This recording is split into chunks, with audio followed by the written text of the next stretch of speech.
Hello friends, welcome to MIC institute online classes. आज हम पढ़ेंगे प्राइमरी की। तो प्राइमरी की क्या होती है? प्राइमरी की किसी टेबल के प्रत्येक रिकॉर्ड या रो को यूनिक आइडेंटिफाई करना संभव बनाता है। मतलब इसमें क्या होता है, प्राइमरी की के द्वारा हम किसी भी यूनिक फील्ड को आइडेंटिफाई कर सकते हैं। प्राइमरी की किसी भी डाटाबेस से किसी डाटा के छोटे छोटे टुकड़ों को भी प्राप्त करने के लिए हमें सिर्फ 3 बातों की इन्फॉर्मेशन होना चाहिए। उस टेबल के नाम की जिसमें डाटा स्टोर है, कॉलम की जिसमें हम डाटा को प्राप्त करना चाहते हैं, और उस रो की जिसमें हम प्राइमरी को यूज़ करना चाहते हैं। ठीक है। इसके बाद किसी भी प्राइमरी की कॉलम को एम्प्टी नहीं छोड़ा जा सकता। यदि हम प्राइमरी की को अप्लाई करते हैं तो उसमें हम कॉलम को खाली नहीं छोड़ सकते, या प्राइमरी की फील्ड में नल स्टोर नहीं कर सकते। मतलब NILLL नहीं लिख सकते कि ये खाली है, ऐसा नहीं लिख सकते। इसके बाद है, इसलिए हम कभी भी किसी टेबल की प्राइमरी की फील्ड को नल असाइन नहीं कर सकते, मतलब उसे खाली नहीं छोड़ सकते। और डाटाबेस में जितनी बार भी डाटा एंटर या मॉडिफाई किया जाता है तो DBMS प्राइमरी की को इन्फोर्स करके डाटाबेस पर अप्लाई करता है। हम किसी भी एंटिटी के उसी एट्रीब्यूट को किसी रिलेशनल में प्राइमरी की के रूप में आइडेंटिफाई कर सकते हैं। इसके लिए 2 विशेषताएं होती हैं।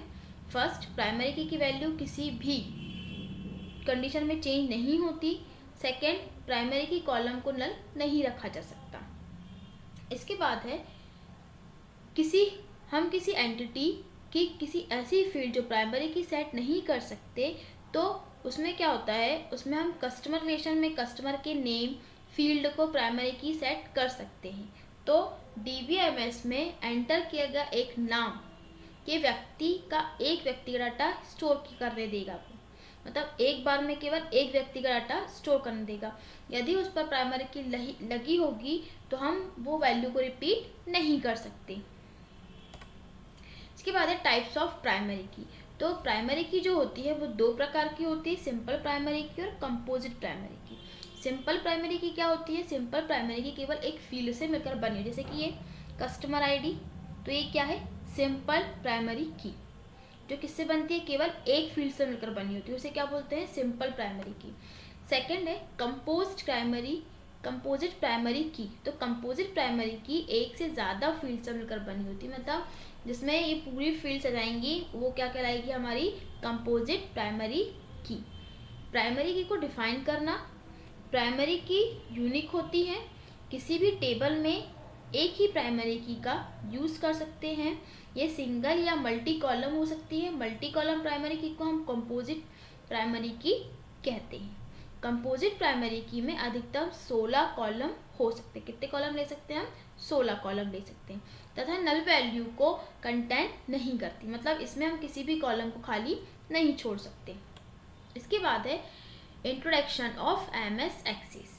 यहाँ से हम इंट्रोडक्शन पढ़ेंगे MS एक्सेस का। तो जो MS एक्सेस होता है वो MS ऑफिस का ही एक पार्ट होता है, जिसे माइक्रोसॉफ्ट कंपनी ने तैयार किया था। यह भी क्या है? यह जो है वो एक डाटाबेस एप्लीकेशन सॉफ्टवेयर है, जिसके माध्यम से हम किसी भी कंपनी, संस्था आदि के बारे में ज़्यादा से ज़्यादा इन्फॉर्मेशन को कलेक्ट कर सकते हैं। इसके अंतर्गत निम्न ऑब्जेक्ट आते हैं: table, query, form, report, macro, page और मॉड्यूल। फर्स्ट पढ़ेंगे हम टेबल के बारे में। तो टेबल क्या होती है?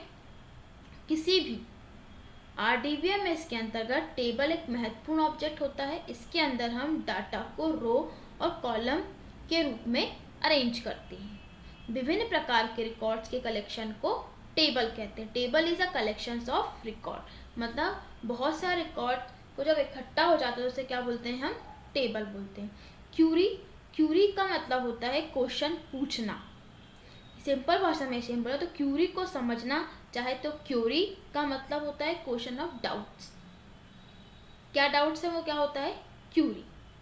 एक डाटाबेस के अंदर एक से अधिक टेबल्स होती हैं। इन टेबल्स के मध्य रिलेशनशिप क्रिएट करके इंफॉर्मेशन को प्राप्त किया जा सकता है। जब कोई टेबल या डिपार्टमेंट या पर्सन से प्रश्न पूछते हैं उसे क्या बोलते हैं? क्यूरी कहलाता है। तो इसी प्रकार किसी इंफॉर्मेशन को प्राप्त करने के लिए पूछा गया प्रश्न क्या कहलाता है? क्यूरी कहलाता है। इसके बाद है फॉर्म। तो फॉर्म एमएस एक्सेस का तीसरा और महत्वपूर्ण ऑब्जेक्ट है। इसके द्वारा हम डाटा को डाटाबेस में स्टोर करा सकते हैं, प्रिंट करा सकते हैं, लेकिन मुख्यतः एमएस एक्सेस में फॉर्म का यूज़ इनपुट के लिए किया जाता है। नेक्स्ट है रिपोर्ट। रिपोर्ट जो होती है वो एक ऑब्जेक्ट होता है जिसका यूज़ आउटपुट को प्राप्त करने के लिए किया जाता है। इसमें एक समान डाटाबेस के को कई लेआउट्स और फॉर्मेटिंग में भी हम देख सकते हैं। नेक्स्ट है मैक्रो। मैक्रो एक टूल्स होता है जो अपने कार्य को स्वचालित करता है। इसमें क्या होता है, यह हमें फॉर्म, रिपोर्ट और कंट्रोल्स में कार्यक्षमता जोड़ने की परमिशन देता है, जिन्हें आप हर बार क्लिक करने के दौरान शामिल कर सकते हैं। इसमें क्या होता है, इसमें आप किसी भी प्रकार के फॉर्म को, टेबल को, रिपोर्ट को आदि को ओपन करके उनकी कमांड को रन करा सकते हैं। इसके बाद है पेज। तो पेज का आशय डाटाबेस के वेब पेज फॉर्मेट में अरेंज करने के लिए किया जाता है। इसका जो रिलेशन होता है, मतलब इसका संबंध होता है, वो डाटाबेस मैनेजमेंट से नहीं होता। मतलब कहाँ होता है, इसका वेब पेज फॉर्मेट में अरेंज करता है। इसके बाद है मॉड्यूल। तो मॉड्यूल यूज़र द्वारा डिज़ाइन किए गए फंक्शन, सब रूटीन्स, बीबीए कोड में लिखे गए ग्लोबल वेरिएबल्स का ग्रुप होता है।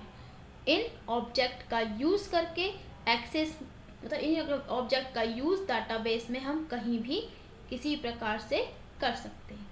Thank you friends. यदि आपको मेरी वीडियो पसंद आई हो तो उसे लाइक करिए, अपने फ्रेंड्स के साथ शेयर करिए एंड सब्सक्राइब करिए। Thank you.